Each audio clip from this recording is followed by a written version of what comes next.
Hello and welcome back to Inquisitor Martyr. Last time we rounded up the remaining bit of Black Legion who were attacking the Nereus system. Dealt with the, I believe, brainwashed High Marshal, but you know, he's dead now so it doesn't really matter. And I think we just have to end it by talking to Captain Van Winter. I have an urgent message for you, Inquisitor. Inquisitor, the flagship of the Black Legion, the Inferius Aeternum has finally revealed itself at Nereus 4 and started a massive planetary bombardment. The civilian losses are regretful, but this move reeks of desperation. The bombardment resulted in massive firestorms, and the damage is massive, even for my taste. The Inferius Aeternum is still in orbit, led by a heretic Astartes called Lord Antaros, the Bringer of Damnation. A Calidus assassin managed to infiltrate the ship, but she has failed to properly execute her mission. However, she managed to install a teleport beacon close to the bridge before her regrettable demise. I want you to be the wrath of the Imperium. Okay, so I guess we have one more mission to go. I really thought we were done. Translocation completed, but this is definitely not bridge of the Inferius Aeternum. Tech Priest, what happened?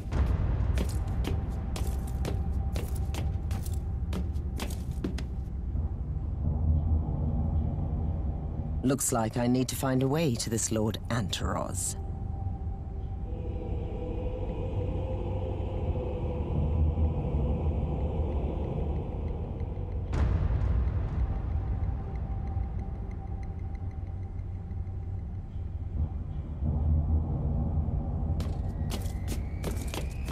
So one thing you might notice is I don't have my melee weapon anymore. I switched off it. The individual weapons are starting to show their age already, and if I'm having to get into melee, I really don't want aging weapons. So I picked up this melt-a-gun, and hopefully that'll do pretty well.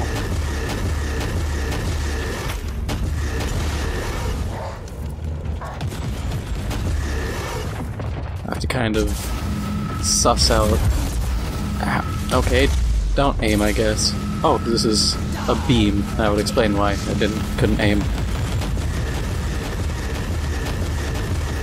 It has pretty good chances of applying burn debuffs, which are pretty nice. But I'm still not entirely sold on it.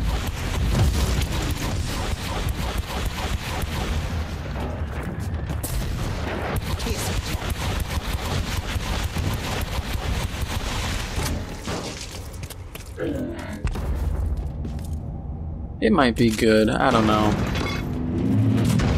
Maybe I should have went for more of like a plasma gun or something.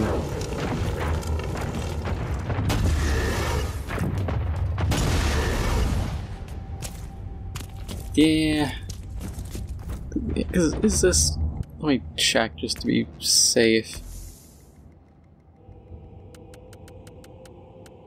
This is a melt-a-gun, yeah. Also got new armor. Oh, I can hold that to deal increased damage. Yeah, it's not... Oh, it's the... I think it's the multi-melt I'm thinking of that can turn guys into a puddle of goo. Yeah, those are really nice. Hey, I pressed them to hell. Give me my extra damage. I mean, it is... I can't be too mad because it's pretty good against armor.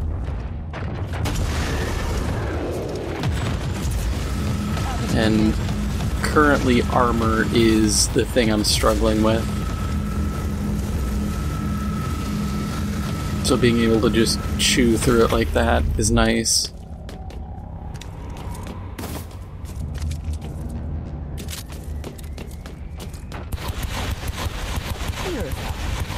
And what's nice is this armor actually lets me do this and create hollow decoys.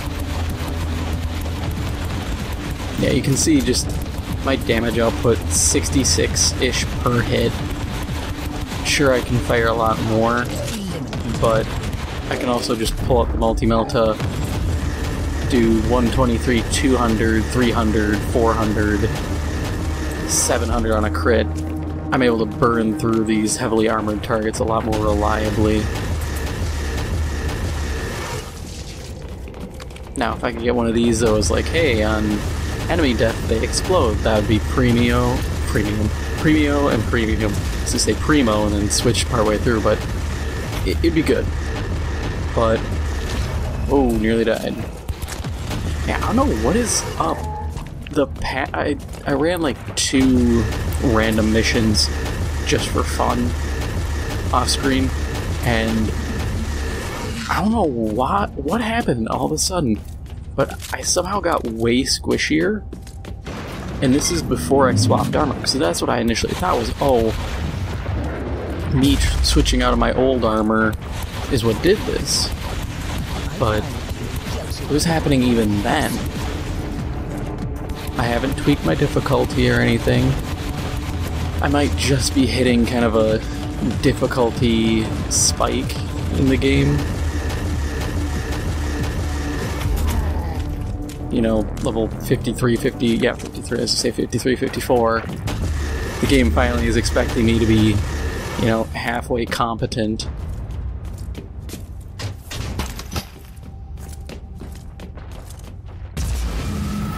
God, even that beam, that is a dinky beam.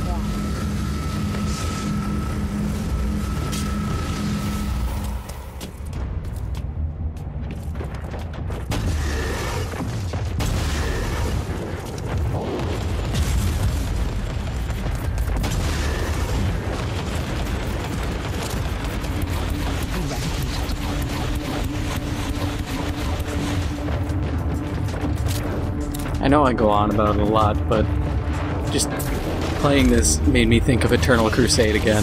It always does, since it's one of the most recent 40K games, and it just makes me really sad.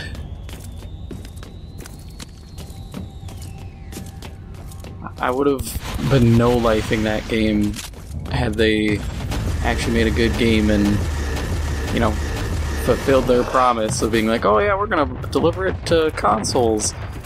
We teamed up with Bandai Namco for this.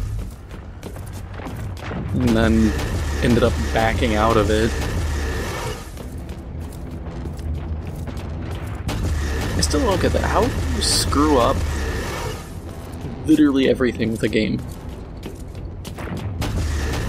I've said before, you know, they wanted to make it like PlanetSide. Even the UI was like PlanetSide. If you watch some gameplay of it, and you look at when guys will jump into like a Rhino tank or a Predator or something, how they have it set up, where each seat has a number, and then a, like, almost a blueprint-looking version of the vehicle, and then next to each number, or like, there's that with the little numbers, and then each number below the vehicle has the name of the person occupying it. That is straight from PlanetSide.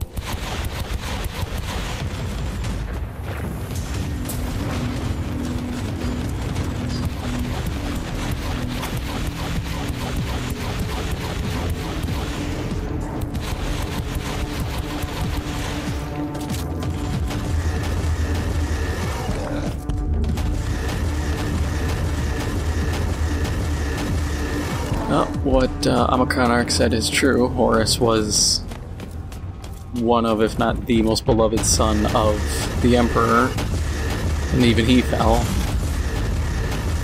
But going back, it just, I don't get it. How do you screw up that badly when you have another game to serve as your blueprint? You know, oh, what do we do with this? Well, we're trying to make this like PlanetSide, right? We'll just look at what PlanetSide did. I want to say they even had the same engine, which I think is like the Hero Forge or something like that. Maybe not Hero Forge, but something along those lines. I want to say they had the same engine or a very similar engine, and still screwed it up. they had Space Marine as an example to go off of. And they still screwed that up. I think Relic had done Space Marine, because I know it was published by THQ. And I would love to see another one since we don't have anything else.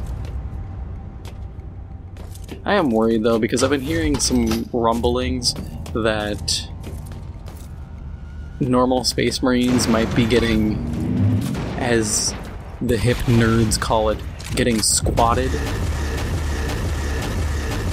Because if you don't know, the squats were essentially space dwarves back in the day. And Games Workshop said nah, and pretty much just eradicated them from lore by saying their whole planet got devoured.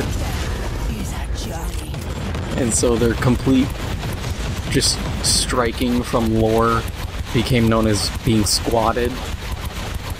And it's starting to sound like that's what's going to happen to Space Marines. Not exactly stricken from lore, but just phased out. And if that's true, that just really sucks. And it's a dick move to anybody who buys Space Marines, because then they have to buy a completely new set of Space Marines just to run their army. Or if they're just playing with friends, just be like, hey, these guys are now Primaris Marines, I'm not spending, you know, God knows how much money on a new set. Which I wouldn't be opposed to, you know. It's not like this game, not like this franchise is getting any cheaper.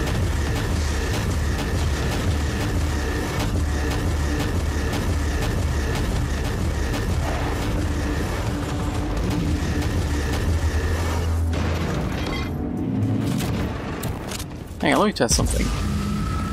Okay, so I do generate heat. I wasn't sure for a second, because I can't remember what weapon I was using, but for a time I couldn't actually generate heat. No matter how hard I tried, the weapon just would not generate any heat buildup. I want to say it was las pistols or something. But I just sat there and was thinking, okay, well, this kind of sucks. Because some of my abilities, when it comes to heat damage, scale with how much heat generation I have. And if I can't generate heat, then I can't scale.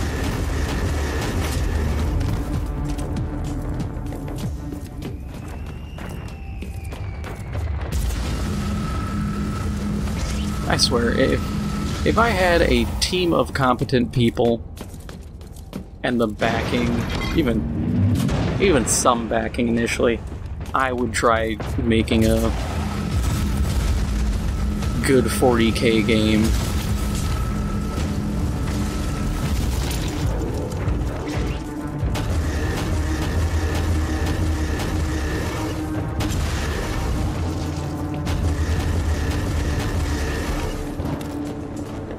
Or hell, I'd say Amazon could do it. Granted, their track record isn't the best as of late, but when you have more money than God himself, you know, you can get away with pretty much anything.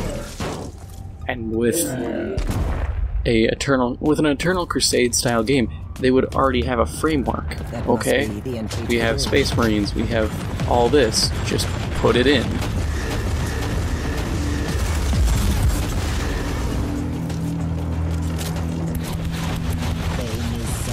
But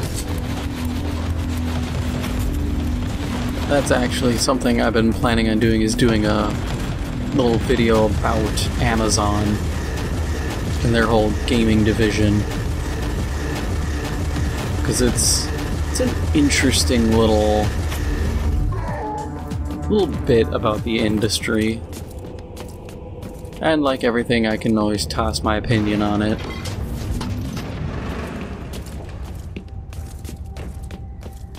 No place to hide, monster. Time to return into the warp. But this time, without your wretched body. Big words, and little substance, mortal. As usual, you are just as blind as the false emperor. And that's saying something. But don't worry. I will keep you alive for a little while to witness the fruition of the War Master's plan. Run away!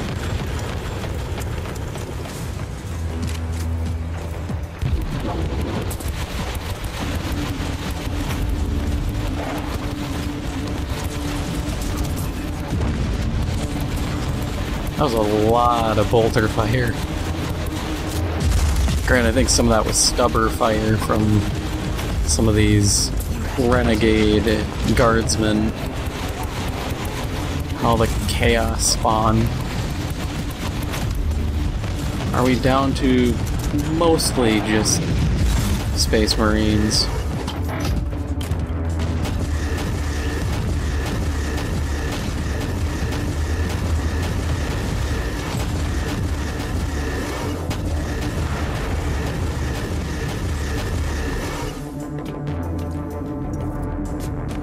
Yeah, this is doing wonders against Space Marines, honestly. The only thing that grates on me a little bit is the sound. That's only just because I keep hearing it.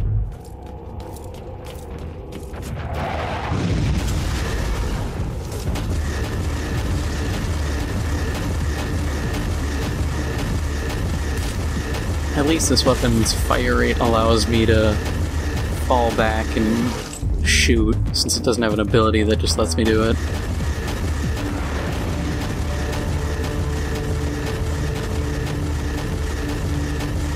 Look at that, 1,200, 2,000 damage crit. Those are some meaty crits. Oh yeah, I think it reduces like armor or something when it hits. It's something along those lines where it makes consecutive hits a lot better. No wonder.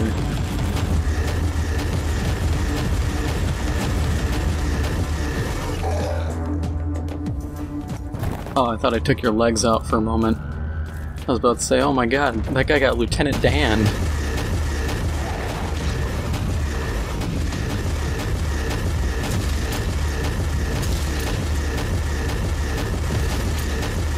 Don't mind me just melt-a-gunning you in the stomach at point-blank range.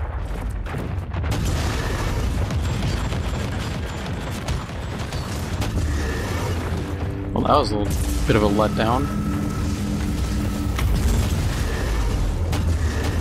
Yeah, really, I want to figure out what gun it was. I think it's the Multi-Melta that gives the ability to goo pile people and turn them into a radioactive sludge. I love that move. Especially against, like, garbage chaos spawn. Easy points, easy kills, easy dub. What's on the cogitator?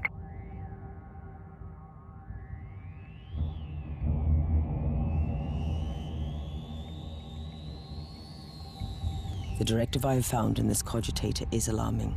Abaddon, the cursed despoiler himself, was behind the invasion. I'm afraid it is only the beginning of the true horror.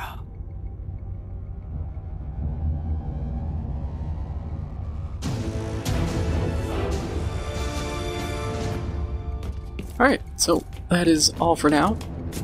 If you enjoyed this episode, make sure to hit the like button. It helps out the channel a lot. And if you haven't already, make sure to hit the subscribe button. Thank you for watching, and I'll see you in the next one.